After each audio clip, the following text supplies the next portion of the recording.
with this kind of nonsense when it comes to upholding the legacies of players who deserve it. Gary Sheffield is a player who hit 25 homers for 6+ teams. You got Andrew Jones, who's the best defensive center fielder I've ever seen in my life. And in general, the fact that there are people that actually care about this, certain players. You talk to Sheff, he's one of those guys.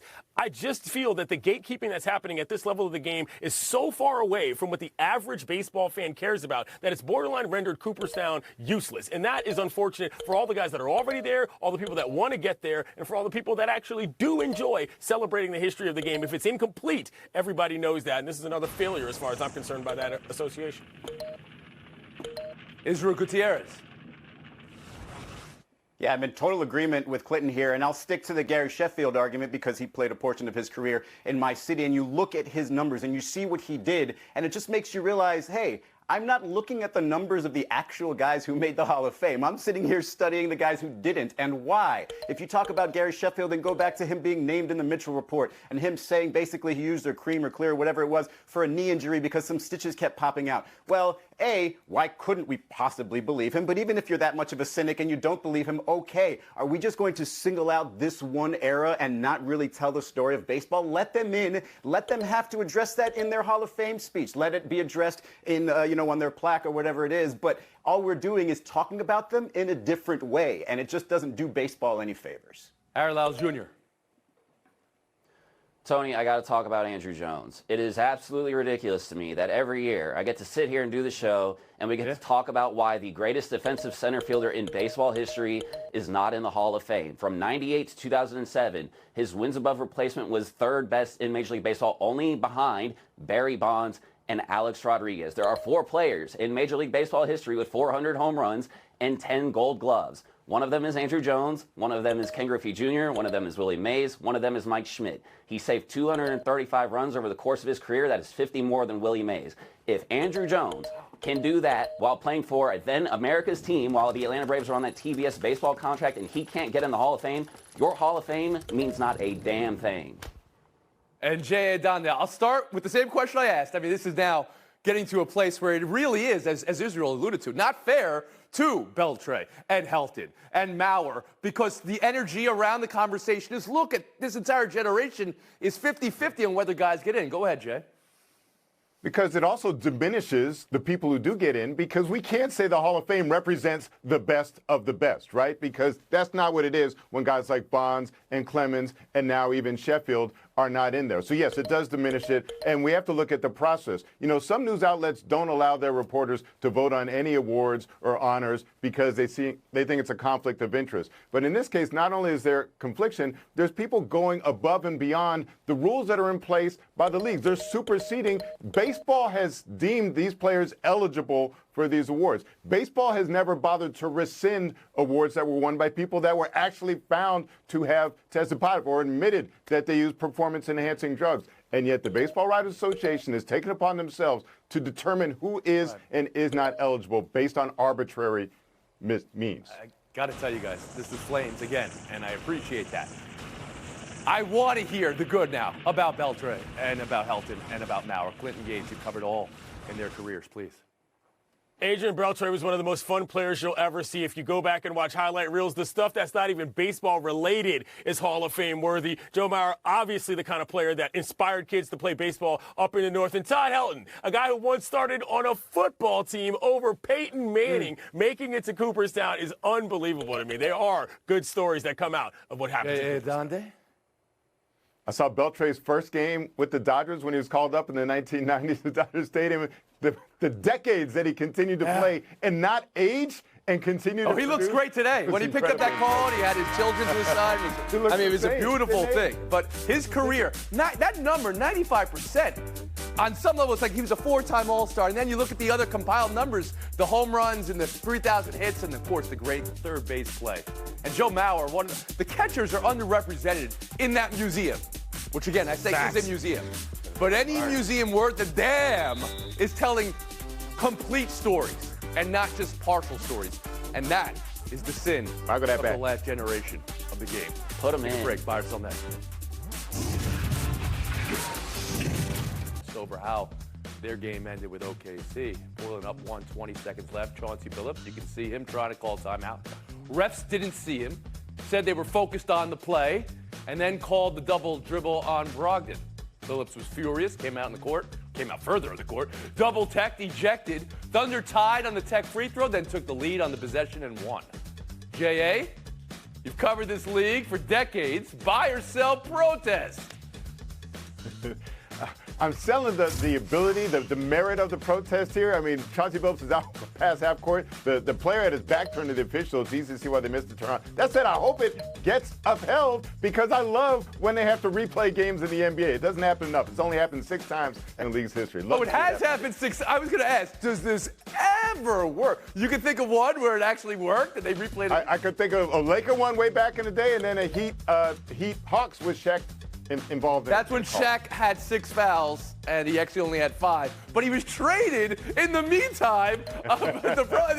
That's why the protest never worked. They didn't have Harry Lyles Jr. Sorry, I was playing Remember When. Last night's protest.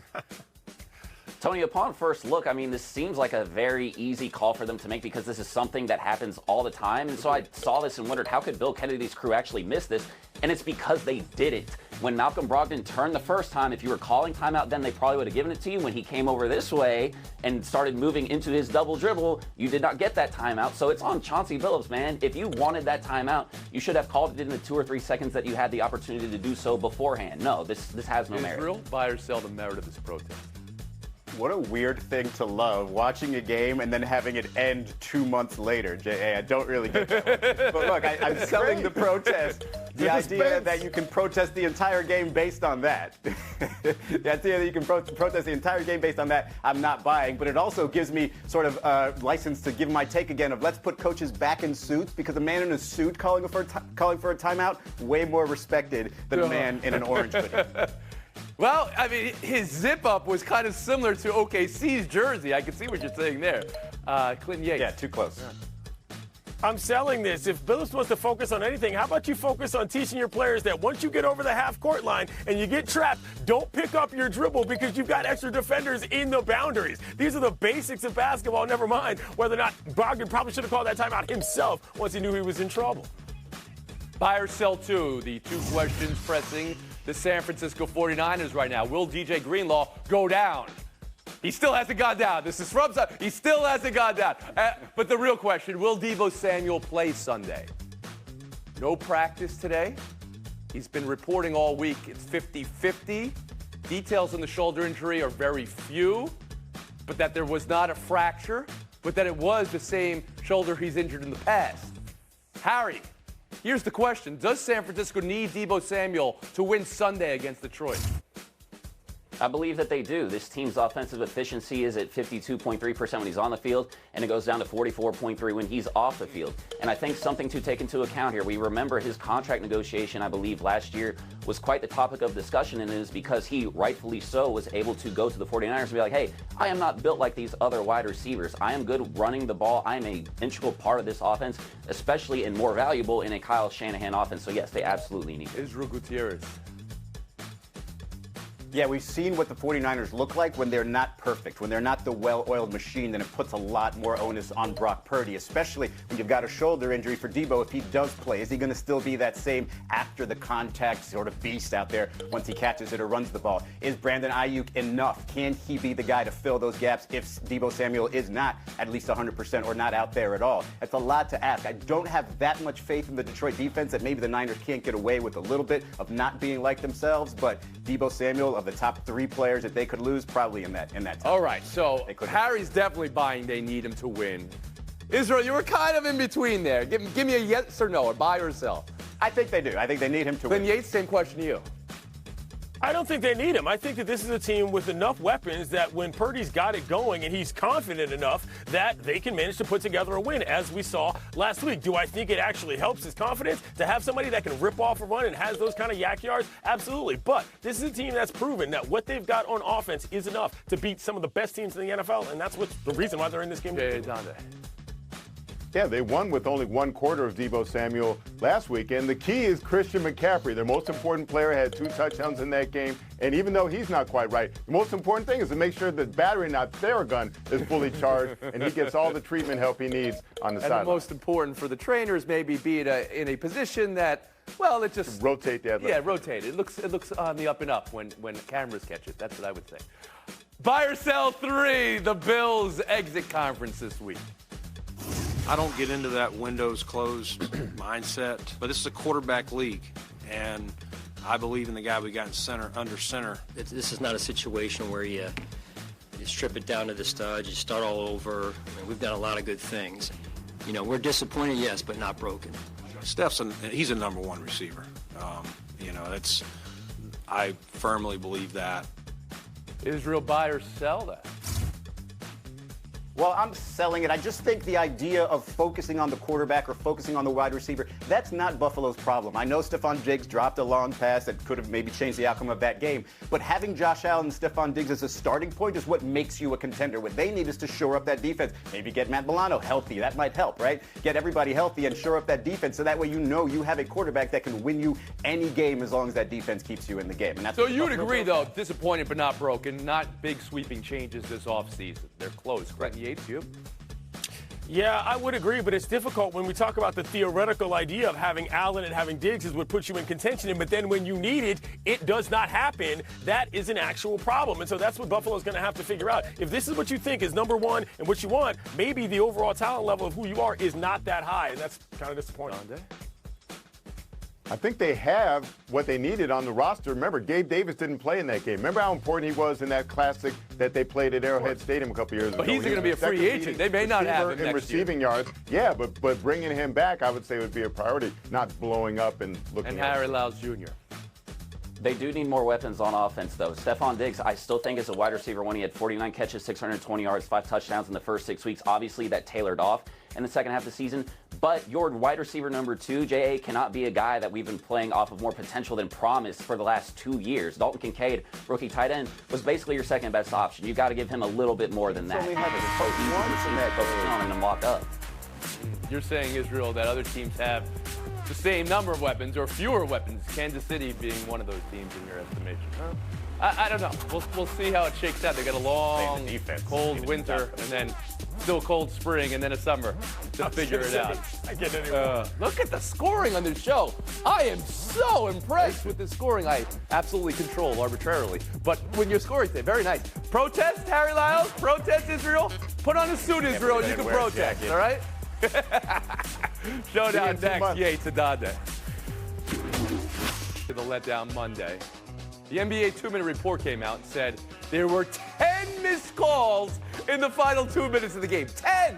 6 favoring Charlotte, 3 favoring Minnesota, 1 was even. The foul call Cat wanted with 5 seconds left that would have put him on the line to give them the lead was one of the missed calls. Clinton, does 10 missed calls mean that that game should be under protest?